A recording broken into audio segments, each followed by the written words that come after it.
नमस्कार, times of Swaraj के खास कार्यक्रम ऑपरेशन के पाठक में आप सबों का स्वागत है और मैं हूं संतोष सिंह। और ऑपरेशन के पाठक में लगातार नए नए तरीके के अपडेट आ रहे हैं और जिस अपडेट का कार्यान्वयन की बात अगर हम करें तो वो कल का वो डेडलाइन है। 1 अगस्त से सारी चीज़ें बदल जाएंगी। अटेंडेंस की व्यवस्थाएं बदल जाएंगी, छुट्टी लेने की व्यवस्था बदल जाएगी, छात्रों की उपस्थिति का एक अलग तरीके का डाटाबेस बनना शुरू होगा। मध्याह्न भोजन में कितने बच्चे रोज़ाना शामिल हो रहे हैं उसकी तस्वीर अब आपको भेजनी है। इसके अलावा वॉशरूम की सफाई से लेकर स्कूल की सफाई को लेकर डेली वेजेज स्टाफ रखनी है, उसको कितनी निर्धारित राशि देनी है, ये सारी चीज़ें कल से बदली सी नज़र आएगी आपको स्कूल में। जो बदलाव हो रहा है, इसके अलावा जो रिटायर्ड शिक्षक हैं उनके अपॉइंटमेंट की प्रक्रिया, मतलब उन्हें एक नए तरीके से फिर से बहाल करने की बात आ रही है और उनका नाम प्रखंड साधन सेवी, पहले भी नाम था लेकिन प्रखंड साधन सेवी के रूप में उनको बहाल किया जाएगा। ये बहाली की प्रक्रिया भी कल से शुरू हो जाएगी।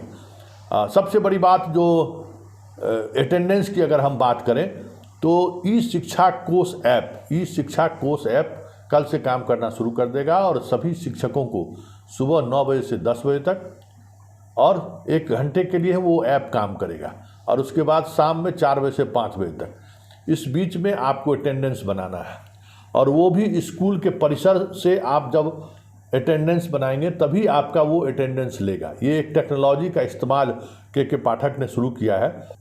हालांकि ये टेक्नोलॉजी पहले से ही था, ऐसा नहीं है। भारत सरकार पहले से ही इस देश के जितने भी स्कूल हैं उसको एक खास तरीके के सैटेलाइट से जोड़ रखा है जिस पर कई तरह के फीचर हैं। आप जितने फीचर का आप इस्तेमाल कर सकते हैं, मतलब लाइव क्लास से लेके सारे तरह के फीचर मौजूद हैं। तो इसमें कोई ज़्यादा सरकार को कुछ करना भी नहीं पड़ा, फीचर मौजूद है, उसी फीचर का इस्तेमाल के पाठक ने शुरू कर दिया। अब अटेंडेंस में कहीं से भी कोई भी गड़बड़ी, अब कागज़ कलम के अलावा ऐप पर आप सब कुछ निर्भर रहना है। साथ ही मध्याह्न भोजन को लेकर जो बातें आ रही थी कि भाई स्टूडेंट है 40 को आता है, मध्याह्न भोजन 400 बनता है, तो अटेंडेंस भी कि आज कितने बच्चे आए हैं 9 बजे से 10 बजे के बीच में वो अटेंडेंस फ़ोटो के साथ भेज देना है। उसके बाद मध्याह्न भोजन में कितने बच्चे भोजन कर रहे हैं वो भी फ़ोटो तस्वीर के साथ भेजनी है। हेडमास्टर साहब की ये ड्यूटी है। फिर शाम में दोपहर बाद कितने बच्चे आए टिफ़िन के बाद, वो भी मास्टर साहब की ड्यूटी है। उस पर उसका क्या अटेंडेंस है टिफ़िन के बाद वो भी भेजनी है। और हर शाम में वीडियो कॉन्फ्रेंसिंग से के पाठक जी से मिलना है। ये कल से शुरू हो जाएगा। इसके अलावा बहाली, जो भी रिटायर्ड शिक्षक हैं जो बहाल होना चाहते हैं उनकी बहाली की प्रक्रिया कल शुरू हो जाएगी। साफ सफाई को लेकर जो निर्णय हुआ है कि इसके लिए स्थानीय स्तर पर एक निश्चित मैक्सिमम कह सकते हैं कि ये कितने पैसे आप डेली वेजेज स्टाफ को दे सकते हैं जो आपकी सफाई करेगा स्कूल का और उसको लेकर कल से लगभग एक गाइडलाइन हो जाएगा कि आप सफाई कर्मी रख सकते हैं। नाइट गार्ड को लेकर भी नीतिगत निर्णय ले लिया गया है। हर स्कूल में एक नाइट गार्ड का रहना है। उस नाइट गार्ड के अपॉइंटमेंट की क्या प्रक्रिया होगी उसको भी अंतिम रूप दे दिया गया है।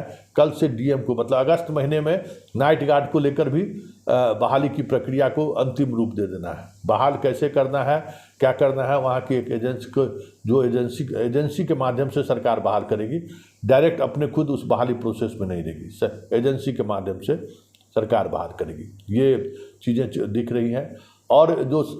और एक महत्वपूर्ण बात यह है, जो भी इस तरीके के जिनका सर्टिफिकेट को लेकर जो प्रॉब्लम है, जो फर्जी सर्टिफिकेट, लगभग 75,000 शिक्षकों का फर्जी सर्टिफिकेट के आधार पर वो नौकरी में अभी भी बने हुए हैं, उनके लिए 8 अगस्त को हाई कोर्ट में सुनवाई होनी है।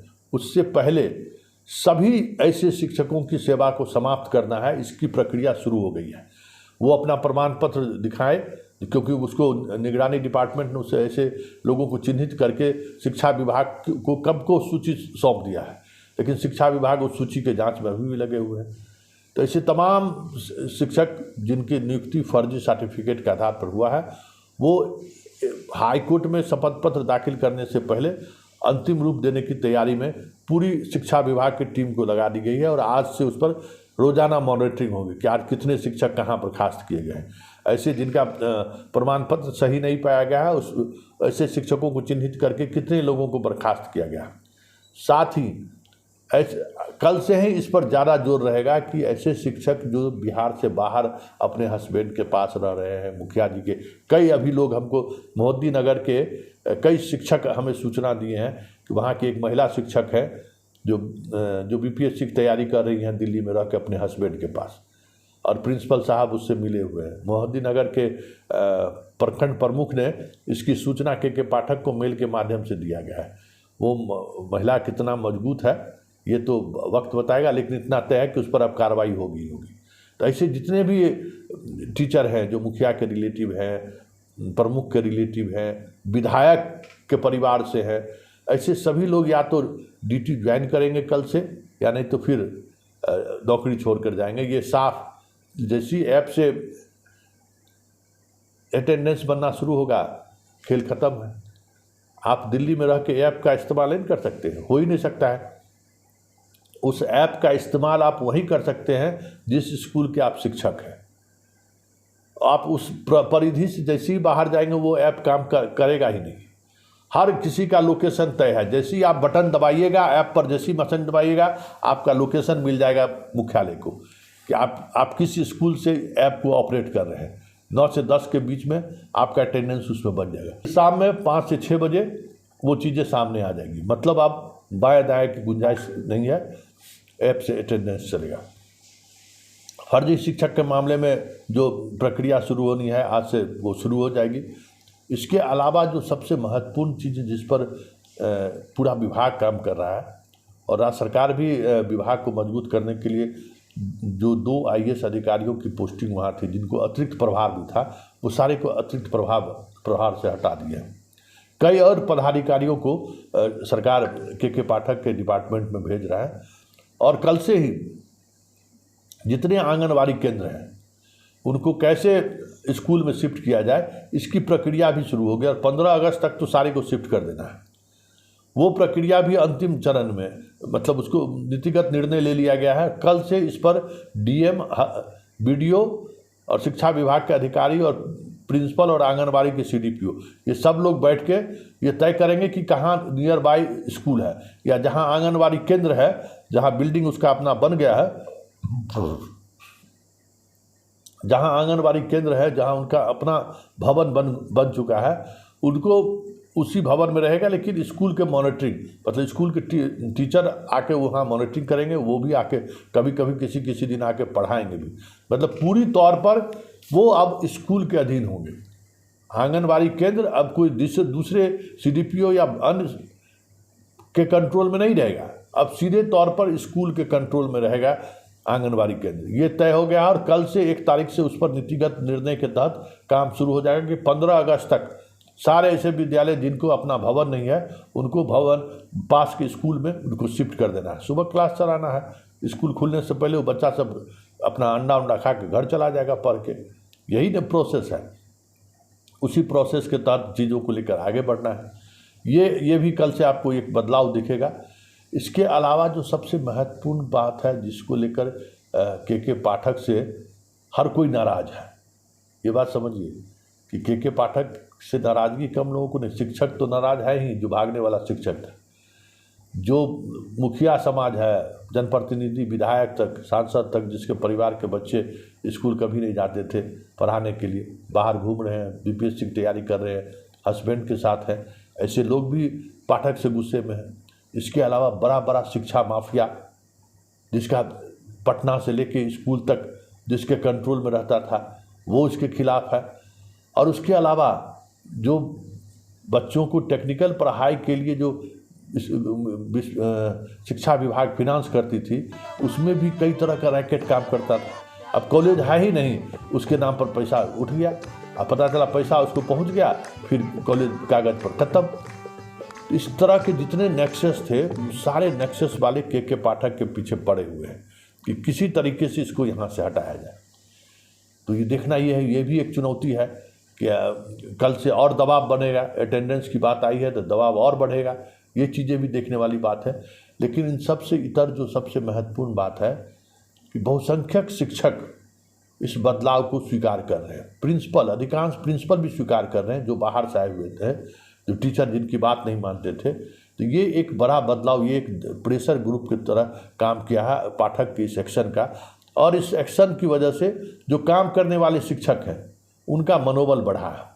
हाँ, महिला शिक्षकों को जो परेशानी हो रही है उसको लेकर भी शौचालय बनाने पर युद्ध स्तर पर डीएम को आदेश दिया गया और प्रिंसिपल को भी 5 लाख रुपया खर्च करने का आदेश दिया। अरे 5 लाख में ये नहीं बनेगा क्या शौचालय? 1 नंबर शौचालय, इटालियन टाइल्स लग जाएगा उसमें भाई, ठीक से बनाइए तो 1 लाख रुपया काफ़ी है बढ़िया शौचालय बनाने के लिए। तो ये सब चीज़ें निर्णय लिया गया है कि हेडमास्टर 5 लाख रुपया तुरंत खर्च कीजिए, बनाइए। 1400 करोड़ रुपया अभी सरकार का स्कूल के डेवलपमेंट पर विभिन्न पूरे बिहार के ट्रेजरी में रखा गया है। 200 करोड़ रुपया तो हेडमास्टर के अकाउंट में है, पूरे बिहार के स्कूल का खर्च नहीं हुआ है। वो सारे खर्च की अनुमति के पाठक की तरफ से हो गई है। अब देखना ये है कि इस सारे चीज़ों को संचालित करने में, क्योंकि आंदोलन भी कर रहे हैं लोग, हालांकि वो जो भी गीत संगीत वाला पीछे आप देख रहे थे वो कोई अधिकृत शिक्षक नहीं है, उनकी विदाई तय है। और शिक्षक एसोसिएशन को भी लेकर पत्र जारी कर दिए हैं के पाठक कि आप जरा कौन कौन एसोसिएशन है जरा हम देखें, उनका भी अकाउंट वेरिफिकेशन की तैयारी चल रही है। मतलब एक साथ के पाठक शिक्षा विभाग के उन तमाम माफियाओं पर हाथ डाला है जो अभी तक किसी भी मंत्री के चाहने से समाप्त नहीं हुआ था, किसी पदाधिकारी के चाहने से भी समाप्त नहीं हुआ था। अब देखना है कि के पाठक की इस मुहिम का कितना बड़ा असर पड़ता है, क्योंकि असर तो दिख रहा है, शिक्षक आने लगे हैं, बच्चे भी आने लगे हैं। लेकिन अब गुणवत्तापूर्ण शिक्षा की जो बात हो रही है वो देखने वाली बात होगी कि वो कब तक सामने आता है। हाँ, आज आखिरी दिन है, ऐसे तमाम शिक्षकों जो कोचिंग संस्थान में पढ़ाते हैं वो लिख कर देंगे शपथ पत्र कि हम अब कोचिंग संस्थान में नहीं पढ़ाएंगे। तो ये भी एक आज आखिरी दिन है, उनको शपथ पत्र देना है कि हम भाई कहीं नहीं पढ़ाते हैं। उसका भी असर पड़ेगा। जब आप ट्यूशन नहीं पढ़ाएंगे तो फिर आपको स्कूल में ज़्यादा समय देना ही पड़ेगा, स्कूल के बच्चों को आपको पढ़ाना ही पड़ेगा। देखिए, ये बदलाव सकारात्मक है और इस बदलाव का बिहार की शिक्षा व्यवस्था पर अनुकूल असर पड़ेगा, ये भी साफ दिख रहा है।